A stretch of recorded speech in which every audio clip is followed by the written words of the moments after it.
budget negotiations are developing in this legislature. For those of you online, you'll hear that this webinar is being recorded and will be available afterwards on both the NAM and the OpenSky websites. I want to say thank you to everyone who has joined us today. We know that it's a holiday. The legislature is not in session today, so this is actually a good day for those of us who follow the legislature to take a breath and take stock of what's happening in the legislature, particularly as it comes to the budget. So I am going to share screen and get us up and running with some visuals that we've got ready today. So bear with us. And all right, here we go. So we're going to be, Craig and I are going to be having a conversation with you about what we're seeing in the governor's budget proposal and in a preliminary budget recommendation that's come from the Appropriations Committee, giving you a little bit more context about the state of affairs. We will appreciate audience participation during this webinar, so please put your questions into the Q&A box, and once Craig and I get through with some of the material that we prepared for you today, we will make sure that we are answering your questions. And now, Craig, let's get started.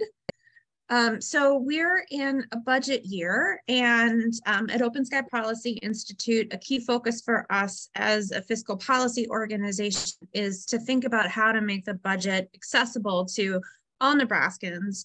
So I want to spend a little bit of time talking about the budget process and sort of what that means for folks who don't follow the legislature so closely. So in a budget year, give us a quick refresh on the budget process.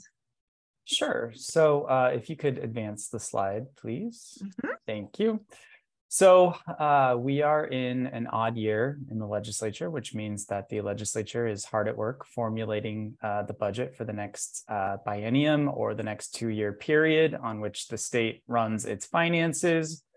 So this is a nifty little timeline that OpenSky has and utilizes quite a bit during the budget years. So we are well into the timeline here. It looks like we're already into February, which is quite shocking. But so there's been a lot that's happened already in the budget process. So agencies have already submitted all their budget requests. The governor has reviewed them. The governor has submitted his budget proposal to the full legislature. The budget bills were actually heard in hearing last week in the Appropriations Committee.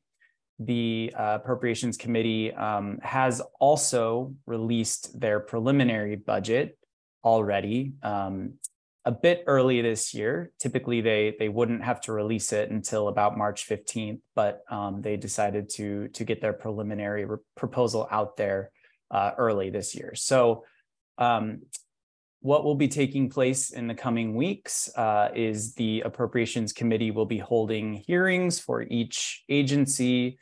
Those began last week. As I said, they'll continue for the next few weeks. And then once those committees, once each agency gets a committee hearing, the Appropriations Committee itself will formulate their final budget proposal and make their final recommendations to the legislature. That will have to be out on the floor by May 2nd. And then the body will have until the end of the session to pass the budget. So. All right, that sounds good. Thanks for walking us through that process, Craig.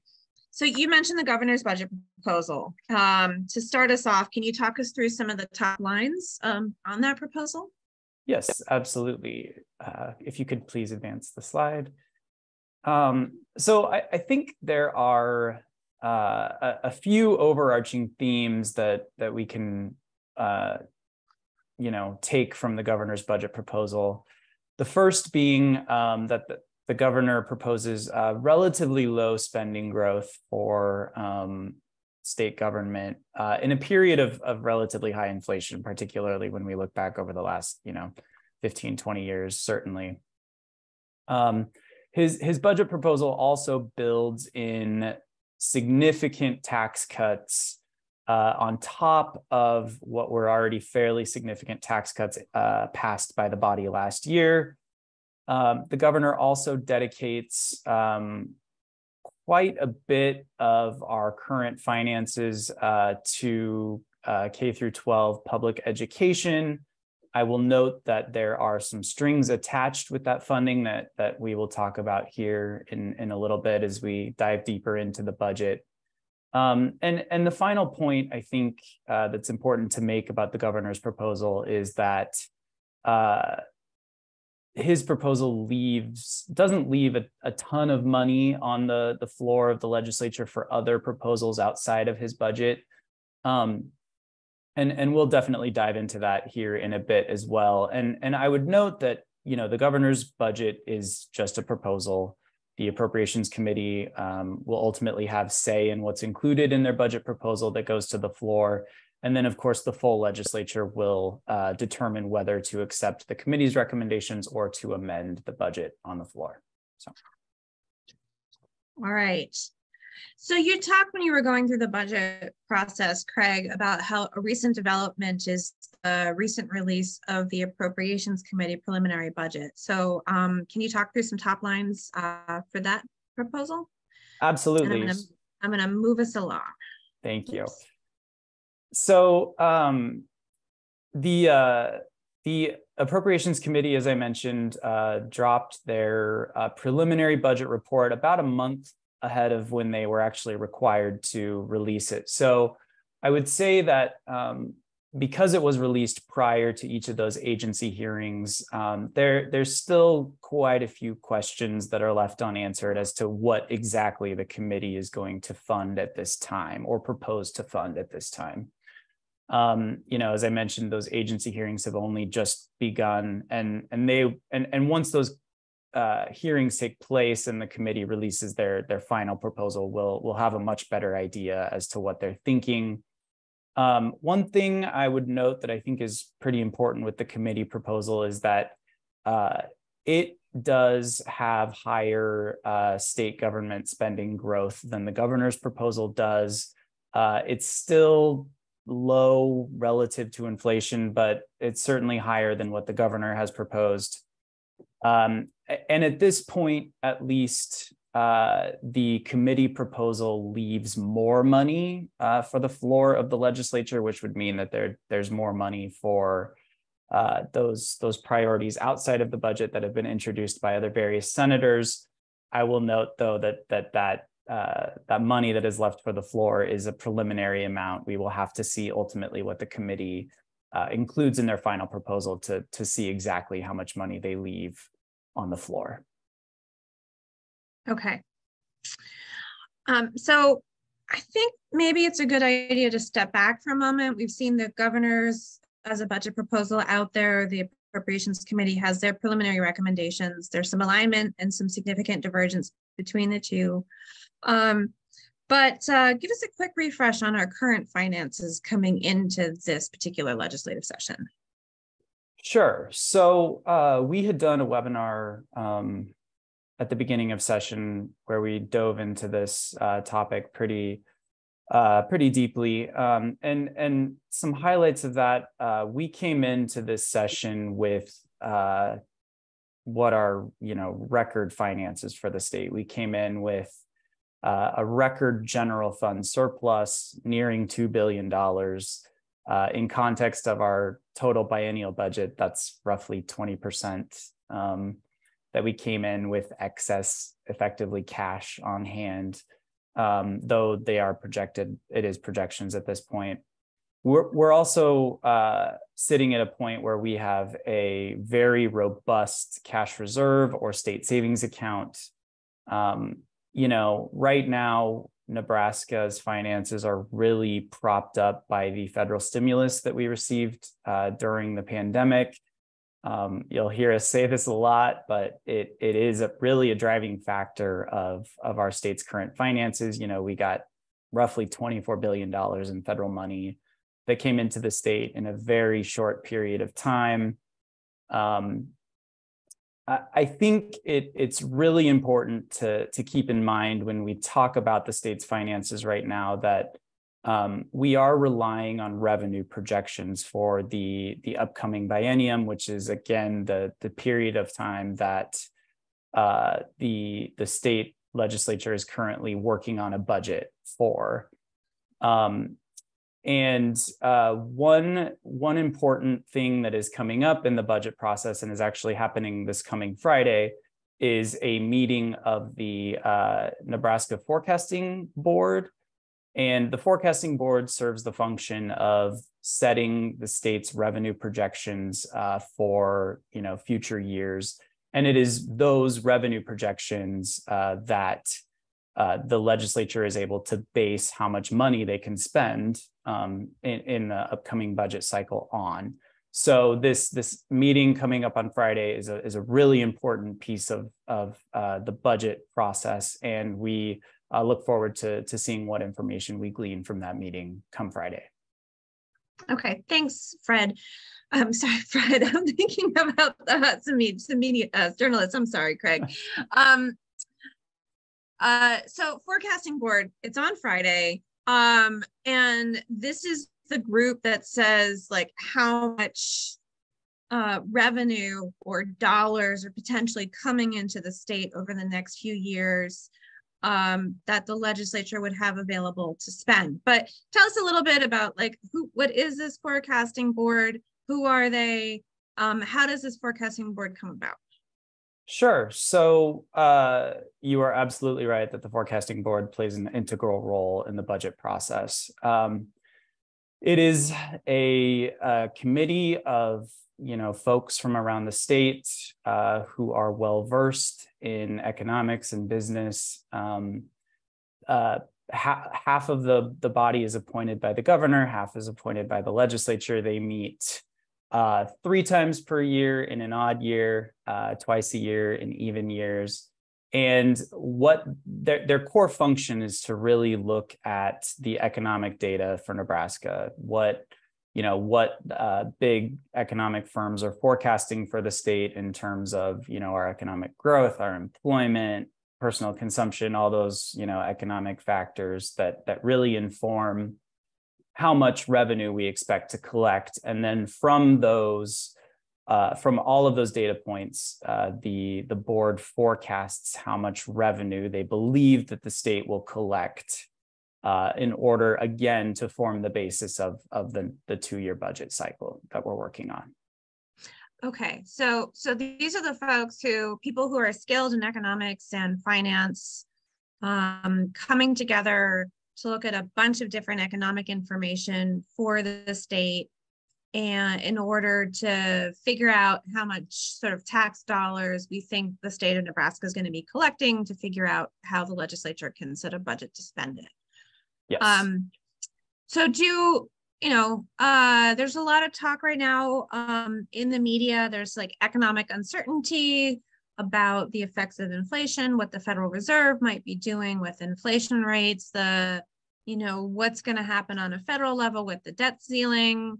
I know that we can't speculate, but about what's going to happen in this meeting, but safe to say, right, that these folks are going to be looking at all of that uncertainty and trying to figure out some recommendations or for a path forward for what the state of Nebraska can expect is going to happen over the next couple of years. Yes, that's correct. Okay. All right. So that's a lot of information for them to have to synthesize in order to put together some recommendations. Yes, it certainly is. Yeah. Okay. One more question before we sort of move on to the next topic of conversation, but we were talking about how Nebraska got into this position where we have a $1.9 billion surplus. And you were talking about how it's related to how much fiscal stimulus was happening from the federal level. So would you say Nebraska is sort of unique in that situation of having this kind of budget surplus? That's an excellent question. No, Nebraska is not unique. Many other states are experiencing record or certainly close to record budget surpluses at the moment. Again, the underlying consensus as to why that is happening largely due to all of the federal stimulus that has flown as a result of the pandemic, but is ultimately waning and is coming to a close. So we will just have to wait and see how that affects our finances moving forward. Okay. All right. Sounds good. But what comes up presumably at some point must come down.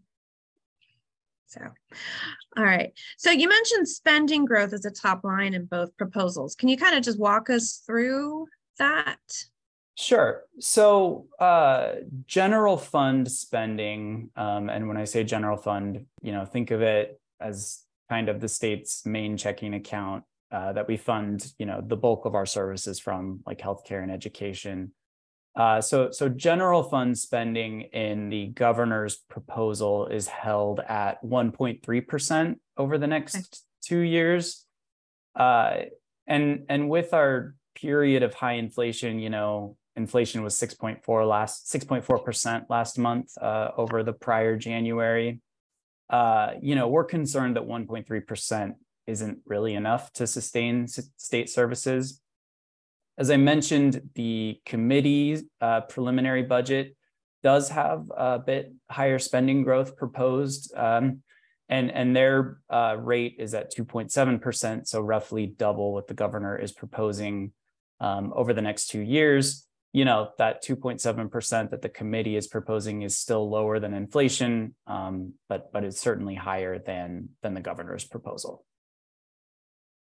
Okay.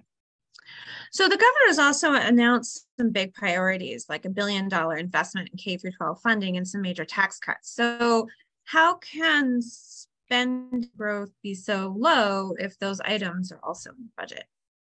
Sure. And if you could advance to the next slide, please. Yeah. Mm-hmm. Thank you.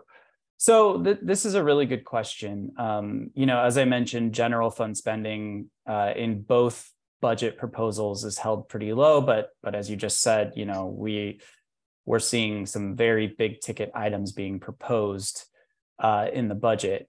So I think the simplest answer is that these big ticket items that we're talking about, things like the K through 12 funding proposal, as well as things like additional property tax credits that are being proposed, are technically not general fund spending. I would say it's, sort of a budget, loophole in the best sense of the word, nothing nefarious, but these big ticket items, function like spending, as they certainly reduce the amount of general fund dollars that we have available for our services, but those big ticket items, because of the way they are classified within the budget, technically and ultimately do not count toward that general fund spending number. Okay. So the governor and the appropriations committee are proposing to spend money. It just isn't included in this general fund spending growth rate sort of baseline, right? Correct. And okay. Those bigger ticket items, instead of general fund spending, they're classified as what we call transfers. It's just really a technical term, that the money is transferred out of the general fund before the general fund is utilized for other services. So, if you include things like the K-12 funding proposal that the governor is including, as well as the increases in the property tax credits that he is proposing as well, along with the general fund spending that is currently being proposed by the governor and the committee, you're looking at, realistically a general fund spend of somewhere around 20%, perhaps a little bit more. But again, when we look at general fund spending just in context of services that we spend money on, those numbers are quite a bit lower. Okay. All right. And technically speaking, those transfers out are in a different piece of legislation than the general fund spending. It's just when you put the full piece of like the entire budget package together, which goes across a number of different bills, the total amount of spending gets closer to being like 20% rather than Sure. 1.3 yes. or 2.7. So yes, that's correct. Okay. Okay. All right. So let's talk about these big ticket items. So what's tell us a little bit more about what the governor's proposing for K through 12 education. I mean, there's been a lot of talk about it in the news, but let's drill into it a bit. Sure. So the governor is proposing to give K-12 public education $1.25 billion over the next budget cycle, and then also proposing to give an additional $250 million each year thereafter. This fund is called the Education Future Fund, which you may hear people talk about. But what this fund would do is it would fund foundation aid for all public school students, and it would increase the state's reimbursement for special education. It is definitely a big investment. There's no question about that. But one thing I would caution is that there are seemingly, if the package is going to go, there are seemingly some strings attached, including a cap on school revenue growth. And, our wonderful education policy director, Connie Kanoki, has spent a lot of time analyzing these proposals. And what she has found is that even with this, pretty large proposed investment, this proposed cap that's going along with it could really tie the hands of schools as we move forward. And I would also note, just very briefly, that this proposal is included in the committee's preliminary budget. So let's make sure we're specific about that. Sort of which part of the proposal is actually included in the preliminary budget? Sure, that's a great question. So the funding for the proposal, which there are two bills, there's a funding component, and then there's the actual mechanism, that goes in and changes the education formula and the law. The committee budget includes the funding piece. So of course the additional bill would have to move forward as well if it were to become law. Okay, so the revenue caps, that's not something that would end up being in the budget, but what the budget has is the $1.25 billion investment in K through 12. Yes, that is correct. Okay, all right. So tax cuts are also part of the governor's priorities. So why don't you talk us through those in some more detail? Sure. So if you could advance the slide, please. Sure. So, yes, absolutely. The governor is proposing that we enact additional tax cuts this year, which again, we did last year as well. The governor is proposing that we drop both personal and business income tax rates, but only at the top of the income distribution. And the new rates that the governor is looking for are quite a bit lower than what was agreed to last year. So we have mentioned that these tax cuts will cost money, and they certainly do. For the upcoming biennium, the governor's budget proposal says that these cuts to the business and personal income tax will cost about $340 million.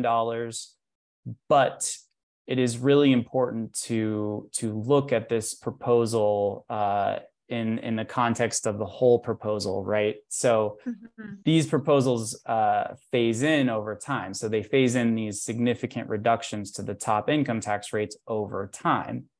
So by the time they are fully phased in, we estimate that they will cost the state about $1.3 billion each year.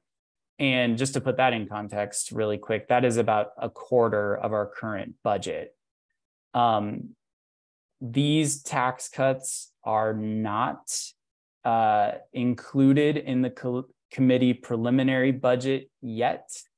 But I say yet because the committee did leave a line item in the budget, just blank as of right now, but for revenue reducing proposals. So we fully expect that the committee will, make room for these proposals as they continue to formulate their final budget proposal. Okay, so that's a lot of money. Talk us through what these cuts are and who would actually see a tax cut. Sure. So this slide that we've got here shows the personal income tax cut proposal that the governor is currently proposing. And because it targets just the top rates of our income tax code, will necessarily predominantly flow to high and higher income folks. So again, here's the distribution for personal income tax cut. So I think what's perhaps important to point out here is that at the bottom there, we've got the top 1%. The top 1% of Nebraskans under this tax cut proposal, we estimate would receive an average benefit of about $32,500 per year, while the bottom 20%, which is up at the top of that graph, would receive about $5 on average per year. Just to give you some context, the top 20% of Nebraskans, the Nebraskans who are in the top 20% of our income distribution have an average income of about $1.7 million on an annual basis, while the bottom 20% has an average income of about $17,000 per year. So you can see there's quite a discrepancy there between incomes and then also in the amount of tax cut that each of those respective groups would receive under this proposal. Okay, let's talk about the corporate cut. Sure. If you could advance the slide, please. Yeah. So with the corporate cut, it's largely, the same, largely the same thing as the personal income tax cut. It's really just on somewhat of a smaller scale, and that's just because our corporate tax in Nebraska is a smaller piece of Nebraska's revenue stream, but that is not to say that it is any less important. The top 1% here on this graph you see would receive an annual cut of about $1,400, whereas the bottom 20%, again, average income in the bottom 20% is $17,000 per year, would see no benefit on average, according to our analysis. Okay. What's some of the rationale behind cutting this top rate, both for personal and for corporate? Sure. So I think there are a few reasons why, tax cuts have been in the forefront these last few years. I will note very quickly that we have spent the last 3 years, really since the pandemic began, ratcheting down taxes in this state, almost solely at the top of the income distribution. I think the first major reason is we have this funding. We have these extraordinary, fiscal circumstances that, again, we've never seen anything like this before in Nebraska. We're not alone in this, but we have significant amounts of surplus dollars. So I think that's number one. Number two, I think, we've got some competition from our neighbors in Iowa who recently, started out on a path to really reduce their corporate income tax their personal income tax, and flatten that out, which, has consequences for the progressivity of the income tax code. I think part of that competition factor too is, some policymakers believe that Nebraska needs to be, more competitive, if you will, when it comes to our tax rates. I will just note very quickly that the evidence and most of the research points to that tax cuts and tax rates really have a minimal, if any, effect on bringing people into the state or people leaving, for that matter too, and people leave the state for other reasons largely than taxes. Okay. Thanks, Craig. I think it's helpful because I think if you're not following this tax debate all that closely, then maybe there's questions about sort of what is this rationale for just focusing on taking the top rate down. And certainly there's been a lot of amongst the proponents of the bill, there's discussions about business competitiveness and what's happening in Iowa, as well as the fact that there's just a lot of money available. And meanwhile, the majority of the corporate tax cut doesn't even stay in Nebraska, right?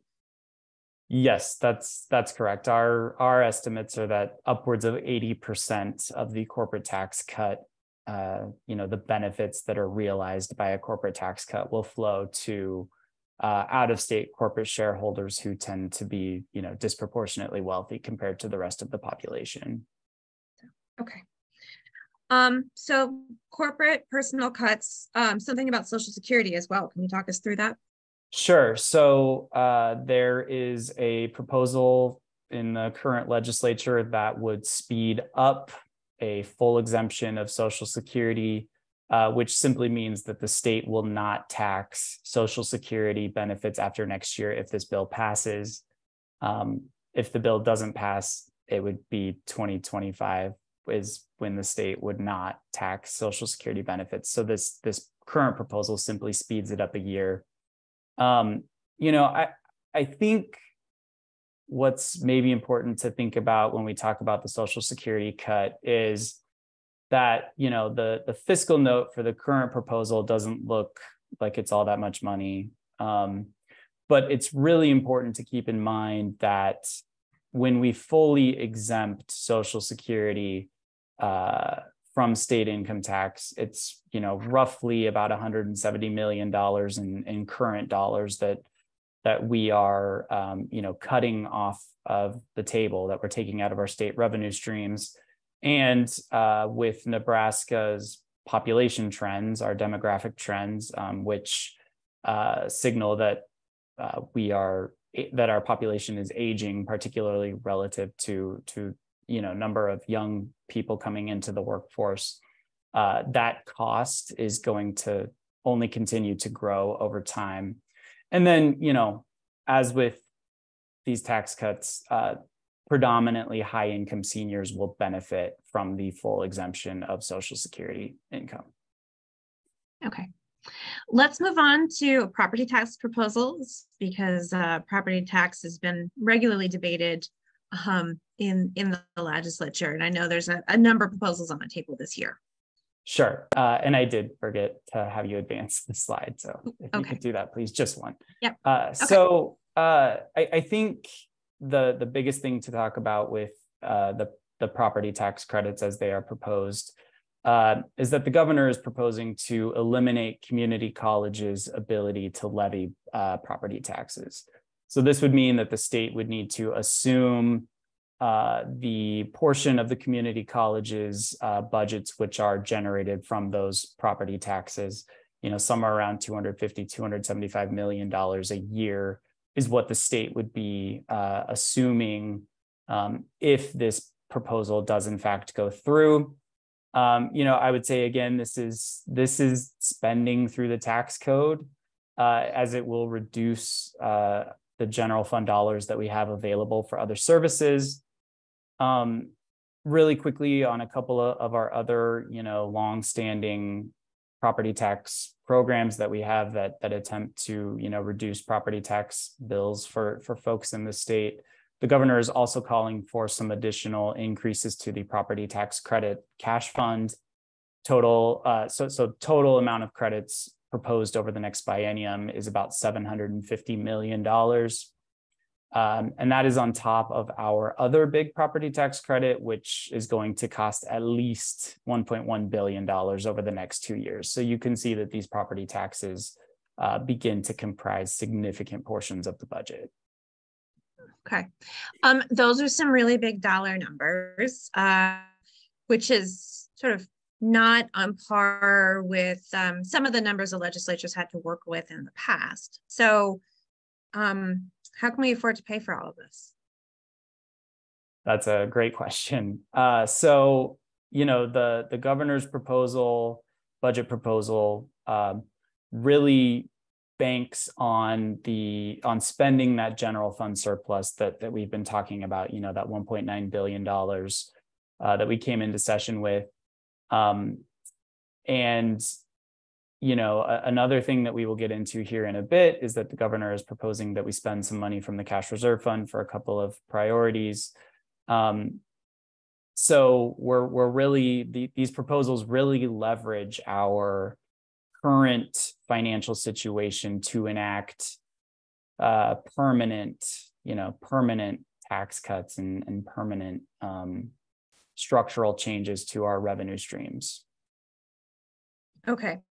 So we're relying on projections looking into the future to make some major spending commitments now and to enact some reforms to our tax code. Yes, I think that's a fair way to characterize it. I would say that, this is how the budget process works, right? We have revenue projections on which we base our projected spending. Revenues are monitored throughout, of course, each budget cycle, and spending is adjusted accordingly. However, we've never had a financial situation like we are currently in right now. So the initiatives that are being proposed are big, and they are expensive, and they are a pretty, drastic shift, I would say, from our current status quo. And again, banking on temporary funds, which largely comprise our current financial situation, to enact permanent legislation that is going to reduce the state's ability to collect revenue and fund those services in the future, is inherently risky, we believe. Okay. So I've been asked this question a fair amount in the past 6 weeks or so. Is this sustainable? Yes, I've been asked that question too. So the answer is not yes. It's an important question to ask. It is absolutely an important question. And I would say, at this point, it's somewhat unclear whether it's sustainable, but it's obviously the most concerning thing to us is whether these proposals are sustainable. So again, the governor is proposing to spend down the surplus. And a big part of that is that the budget banks on continuing revenue growth into the future that will help balance the state's budget, right? Whether that continuing revenue growth actually occurs is yet to be seen. Historically, revenues fluctuate, fairly significantly from year to year. They're up, they're down, just depending on the economy, revenue cycles, a number of different factors go into determining that. This budget proposal by the governor in particular banks on our revenues continuing to rise really beyond that significant bump that we got during the pandemic. Whether that growth is going to continue is unclear. We are coming off of 2 years of record revenue growth. But again, the underlying factor in that is the pandemic and the federal funds that we received. I would close my comments with this. If revenues do not continue to increase and follow current assumptions that are utilized for this budget proposal, it certainly wouldn't be good if all of this legislation is enacted and our revenues do in fact drop. Okay, so we're sort of banking on kind of growing our into this proposal, sort of top line. Yes. But then absolutely. I guess so then there's a question of what happens if it's not sustainable. Sure. So if the tax cuts are passed along with our other revenue reducing measures that are being debated right now, like the K-12 proposal, the state would not be in a good place. We have spending commitments on very important services, healthcare, education, public safety, that need to be maintained. And if we are reducing the state's ability to collect revenue, those priorities are going to continue to require funding each year. And if the state doesn't have the revenue to pay for it, then that's where things begin to get dicey. Okay. So we spent a lot of time on the governor's proposal and the priorities laid out there, but there's an almost record number of bills that were introduced this year. So presumably other senators have other priorities as well and some other ways about how to utilize the surplus and sort of manage our revenue systems. So let's talk about what other priorities we see. Sure. So as you just said, there are a lot of other priorities out there, important priorities that would require funding. And, a lot of these senators introduced these bills knowing that they would require funding based on, the fact that we were coming in with a record almost $2 billion of general fund surplus, along with a robust cash reserve. I think one of the things that we need to look at as we look at all these proposals that again would require a significant amount of funding if they were in fact passed by the legislature is that the governor's budget does not leave much money for the floor. In fact, it leaves about $220 million of what we came into session with for legislative priorities outside of those in his budget. The committee preliminary budget proposes as of right now to leave a little bit more money on the floor for those other priorities, about $465 million. But I would note again that the committee preliminary report does not include any tax cuts as of right now, which, depending on what is negotiated and depending on what they include in their budget proposal is likely to reduce that number for what's available for the floor. Just a couple other things to note quickly. If that $220 million that the governor is proposing to leave for other legislation in this upcoming biennium is spent by the body, as of right now, of course, we're talking years into the future, so many things can happen, but as of right now, if that $220 million is spent, then the out years go into a deficit, which is not a good thing. And then I would also note just very briefly that in the following biennium, so 2 years beyond the next budget cycle, the governor's budget is already showing that there's not structural balance between our revenues and expenditures. And effectively what that means is that again, as of right now, those years are showing that we are spending more money than we are taking in, which is generally not a good sign when we're looking toward long-term sustainability. Okay. What other things should we know about what's in the budget proposals? These are large, dense documents. Very dense. There's a lot of other things in there, though, again, that are important factors. So one of the big things I would say is that there's room for significant state employee salary increases, anywhere from 10 to 27% based on the varying agencies.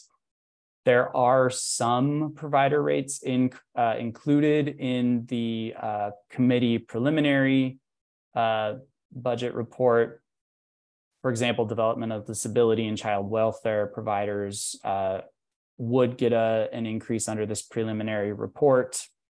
For child welfare specifically, the prelim report continues the provider rate increases last year that were funded using American Rescue Plan dollars.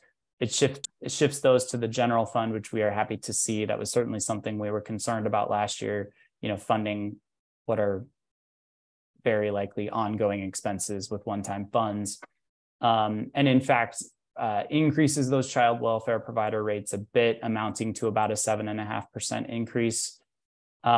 We anticipate potentially hearing or seeing some more provider rate increases after agency hearings. So we'll have to, wait for the final budget report to see if the committee decides to include other provider rate increases.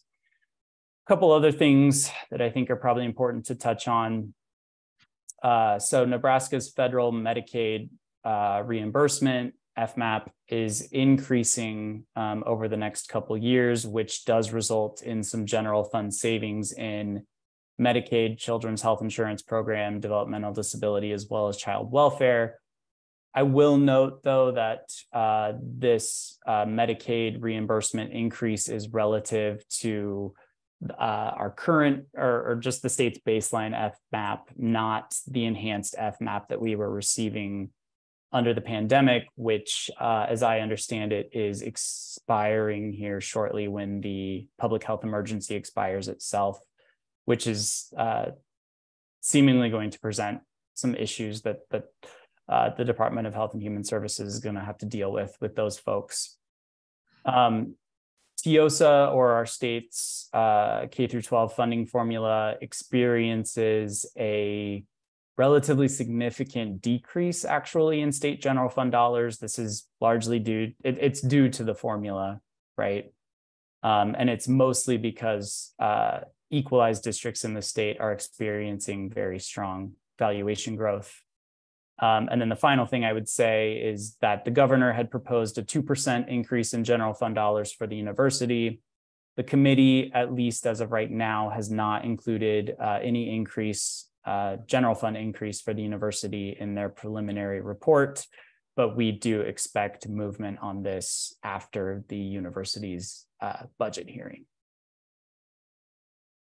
Okay, and then as you noted previously, we're not seeing a structural balance in the following biennium, which sort of raises some sort of sustainability questions. Absolutely. About these proposals going forwards. All right, we've got one more area to touch on, which is our cash reserve. So Craig, I'm gonna ask you to shift into that next, but for those of you who are on the line with us, please, if you do have questions, start sending them in, because once we wrap up with the cash reserve, it will be time to get into your questions. So let's talk about cash reserve, Craig. Sure. So we currently have a record balance in our reserve fund. Again, it's like our state savings account. We've got about $1.7 billion in it right now. We're also projected to add more than $600 million at the end of this year. The governor, as well as the committee preliminary budget proposal, proposed to leave about $1.6 billion in the fund. And namely the items that both the committee proposes as well as the governor would like to see funded from the cash reserve fund are $100 million for the new prison or the new state penitentiary, and then $575 million for the Perkins County Canal project. You know, at OpenSky, we continue to believe that a balance closer to this $1.6 billion or so that both budget proposals as of right now would leave in the fund is definitely warranted.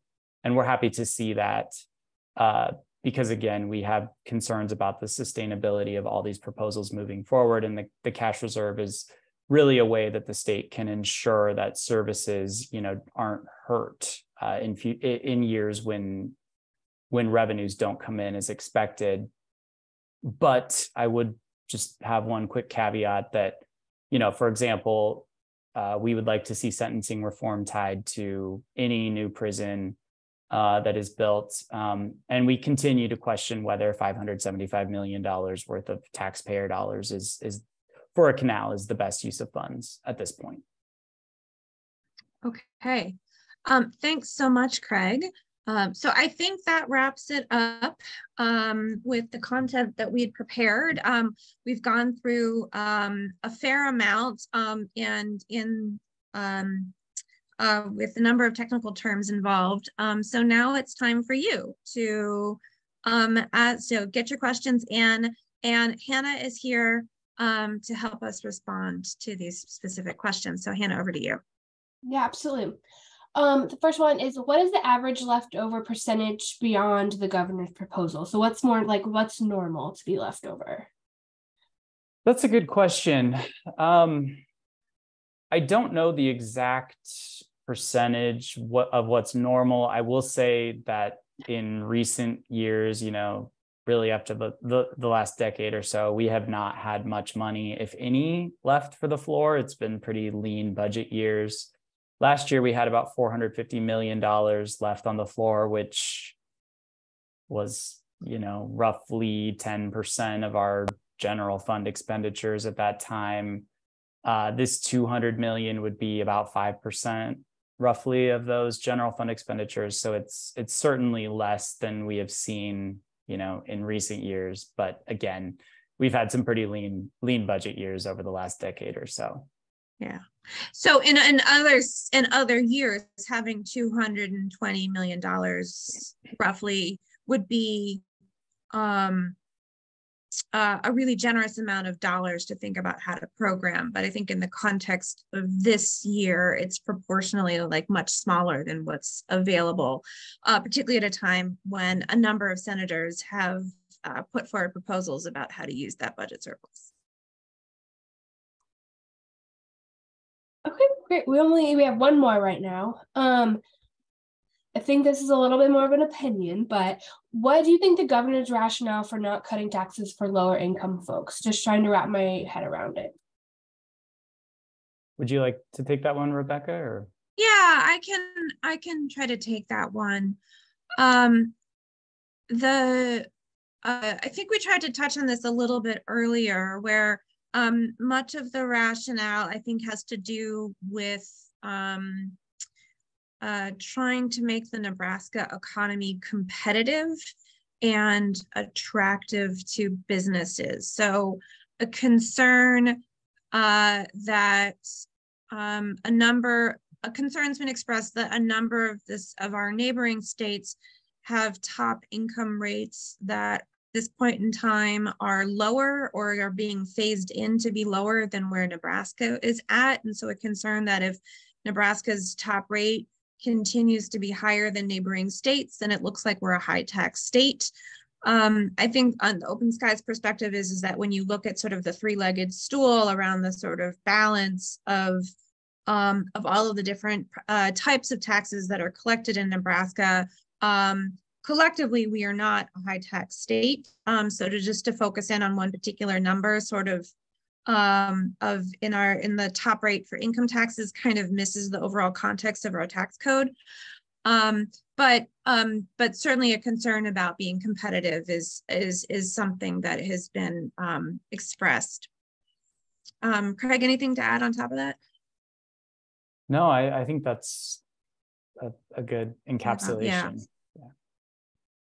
So I think OpenSky's perspective is that there actually are a number of other proposals that policymakers could consider to think about, that if they wanted to use some of this budget surplus for tax cuts, there are other mechanisms that would be available to policymakers to target some of those tax cuts to reach low and middle income Nebraskans.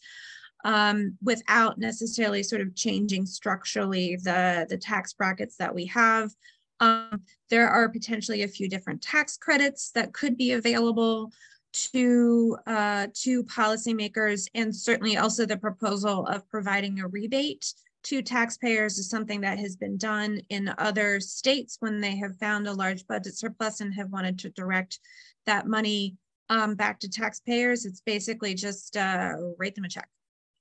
And proposals like that have been introduced in the Nebraska Legislature this year. Some of them have had hearings, and I think some of them have not had hearings yet. But those are all tools that would be available to the Revenue Committee and to the legislature overall.